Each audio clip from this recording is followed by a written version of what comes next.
कुछ नंदों की वजह से सभी नंदे बदनाम हो रही कि सभी नंदे एक जैसे, सभी नहीं, कुछ रहती है। शादी के बाद ना नंदों का इन्वॉल्वमेंट जो होता है ना मायके में कम हो जाना चाहिए। ठीक है, अगर ज्यादा रहता है तो वो घर उजाड़ देती है।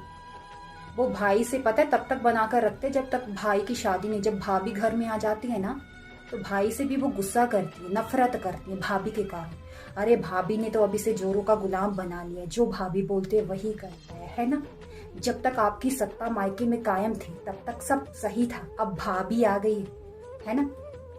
ये पता है क्या करती है, अपनी माँ को फोन लगाती है हालचाल पूछने के लिए। नहीं, भाभी ने क्या किया, भाभी क्या कर रही है, भाभी ने दवाई दी, खाना बनाया, टाइम से खाना खा रही हो, ये सब जानने के लिए। हालचाल नहीं पूछती है ये। इसकी एक टांग अपने ससुराल में होती है, एक टांग मायके में होती है।